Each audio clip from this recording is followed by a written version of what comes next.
7th January 2022 Hindu editorials the politics of a minimum support price. ये वो agriculture वाला MSP नहीं है। यहाँ पे कुछ और कॉन्सेप्ट है। यहाँ पे हम वेलफेयरिज्म का बात करेंगे। जैसे जैसे इकोनॉमी हमारी और कॉम्पिटिटिव होती है, यानी कि हम और ज़्यादा मशीनों का यूज़ करते हैं, प्रोडक्टिविटी बढ़ती है, हमारी फैक्ट्रीज लिमिटेड रिसोर्सेज के साथ भी ज़्यादा सामान बना पाती हैं। यानी कि ग्रोथ तो होती है, लेकिन हमारी प्रोडक्शन की ग्रोथ होती है, जॉब्स की ग्रोथ नहीं हो पाती है। ठीक है, तो इकोनॉमी आपकी ग्रो करेगी लेकिन जॉब्स क्रिएट नहीं हो पाएगी। इस तरह का जो इशू है जॉबलेस ग्रोथ का, आज से 10 साल पहले ये बहुत बड़ा पॉलिटिकल मुद्दा था। लेकिन आजकल लोगों ने जान लिया है, लोग एक तरह से समझ गए हैं कि जॉब्स हमें मिलने नहीं वाली। पॉलिटिकल पार्टीज भी जानती हैं कि वो वादे कर सकती हैं जॉब दिलवाएंगे, बट जॉब नहीं मिलने वाली है। इसलिए आजकल पॉलिटिक्स का फोकस जॉबलेस ग्रोथ पे नहीं है, बल्कि पॉलिटिक्स का फोकस है कॉम्पिटिटिव वेलफेयरिज्म पे। यानी कि कौन सी पॉलिटिकल पार्टी कितनी ज़्यादा चीज़ें फ्री में लोगों को दे सकती है। ऐसा वो इसलिए करती है क्योंकि उनको पता है कि जब लोगों को फ्री की चीज़ें मिलती हैं उनके ऊपर काफ़ी गहरा इम्पैक्ट पड़ता है, एंड वो डेफिनेटली पार्टी को वोट करेंगी। पॉलिटिशियंस को पता है कि वो जॉब्स नहीं दिलवा पाते, इसलिए वो ये फ्री की चीज़ें देते हैं। यूपी इलेक्शन का एग्जाम्पल देख लो। UP government 1 crore mobile phones दे रही है।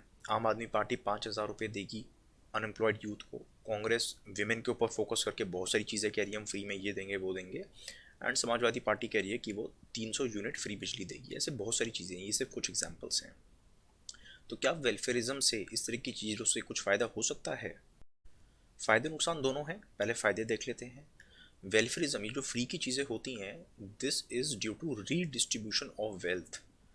ये इन चीज़ों के लिए पैसा कहाँ से आएगा? क्या ये पॉलिटिकल पार्टीज अपनी पार्टी के फंड में से पैसा देंगी ये वाला? नहीं। टैक्स पेयर्स बनिए सारा का सारा। हम लोग टैक्स पे करते हैं, सरकार जिसकी बनेगी वो इन चीज़ों को देगी टैक्स पेयर का मनी यूज़ करके।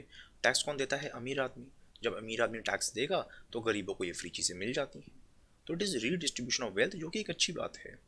दूसरा एग्जांपल ले लो, हम बेनिफिट्स की बात कर रहे हैं तो यूनिवर्सल बेसिक इनकम। अगर देश में हर किसी को एक मिनिमम अमाउंट ऑफ पैसे ज़रूर मिलेंगे हर महीने, तो उससे लोगों की सोशल सिक्योरिटी बढ़ेगी। किसी की जॉब चली जाए, कोई बिल्कुल ही बीमार हो जाए, गरीब हो जाए, कुछ भी है, उसको थोड़े पैसे ज़रूर मिलेंगे।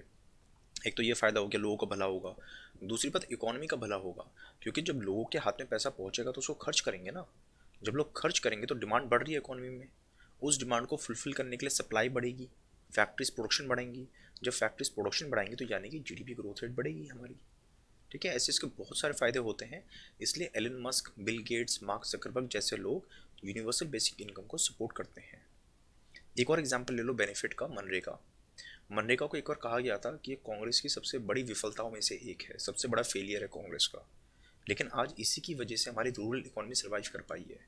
लॉकडाउन लगा रहा, लोगों को पैसे कहाँ से मिले? कोई काम धंधा था ही नहीं, सारे बंद हो गए। लेकिन मनरेगा के थ्रू लोगों को पैसे मिले हैं, इसलिए मनरेगा की डिमांड इतनी ज़्यादा बढ़ गई एकदम से। ये तो हो गए बेनिफिट्स। अब नुकसान क्या है वेलफेयरिज्म से? नुकसान या नेगेटिव चीज़ ये है कि ये लोगों का अधिकार नहीं है। चलो मनरेगा तो अधिकार है, कानूनी अधिकार है, बट इसको छोड़ के जो बाकी चीज़ें हैं, ये कोई अधिकार थोड़ी ना लोगों का। ये तो इन पॉलिटिकल पार्टीज़ का मन कर रहा है, या ये पावर में आना चाहती हैं, उस लालच में लोगों को ये चीज़ें प्रॉमिस कर रही हैं। कल को अगर इनको ये लालच ना हो, या इनके पास और तरीके इनको मिल जाएं पावर में आने के, तो ये चीज़ें नहीं देंगी। तो ये कोई अधिकार नहीं है लोगों का। दूसरी बात, इससे डेमोक्रेसी को खतरा है। क्यों? डेमोक्रेसी का मतलब ये होता है ना कि हमने किसी सरकार को चुना, एंड वो सरकार अगर ठीक से काम नहीं कर पाई, उसके मैनिफेस्टो को देख के हमने चुना है, वो सरकार ठीक से काम नहीं कर पाई, तो हम उससे क्वेश्चनिंग करते हैं, हम पूछते हैं भाई तुमने ये वादे किए थे, ये सपने दिखाए थे, वो सपने पूरे क्यों नहीं हुए? लेकिन क्योंकि हम वो सपने दिखाए थे, ये सवाल हम ना करें लोगों से, पॉलिटिकल पार्टी से, इसलिए पॉलिटिकल पार्टीज ये सारी चीज़ें हमें फिर देती हैं फ्री में। लोगों का मुंह बंद हो जाता है, लोग कहते हैं हाँ यार ठीक है, चलो फ्री में ये तो चीज़ मिल गई, बाकी कुछ काम किया हो या ना किया हो, बट फ्री में चीज़ें मिल रही हैं। एंड लॉन्ग टर्म ये चीज़ सस्टेनेबल ऑब्वियसली नहीं है।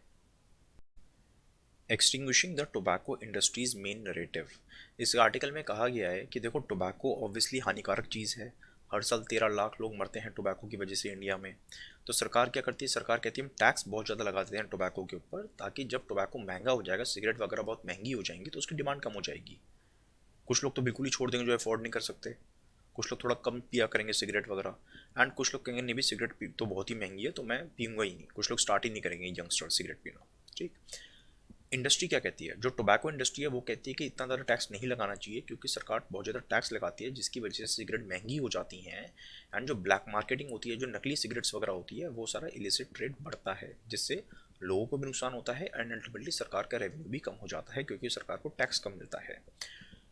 टोबैको इंडस्ट्री कहती है कि इंडिया में जितनी भी सिगरेट ट्रेड है उसमें से 25% तो इलीगल सिगरेट ट्रेड है क्योंकि टैक्स बहुत ज़्यादा है। जबकि बहुत सारे डेटा से पता चला है कि फिगर 25% नहीं, सिर्फ 5% है। यानी कि मेनली ये कहा जा रहा है कि टोबैको इंडस्ट्री उल्टी सीधी फिगर्स लाती है सामने, ये सरकार को कन्विंस करने के लिए कि प्लीज़ आप टोबैको पे और ज़्यादा टैक्स मत लगाओ। इस आर्टिकल में एक इंटरेस्टिंग फैक्ट दिया हुआ है कि आईटीसी जैसे शुरू में सिगरेट्स बनाती थी, बाद में आईटीसी आज बहुत सारी चीज़ें बनाती है, लेकिन उन सब के बावजूद उसका मैक्सिमम प्रॉफिट 85% प्रॉफिट आज भी सिगरेट बिजनेस से आता है। डिड यू नो इंडिया का जो नेशनल कैलेंडर है, शक कैलेंडर, वो 22 मार्च 1957 को हमने अडॉप्ट किया था। ठीक है। एंड शक कैलेंडर के हिसाब से वो था फर्स्ट चैत्र 1879।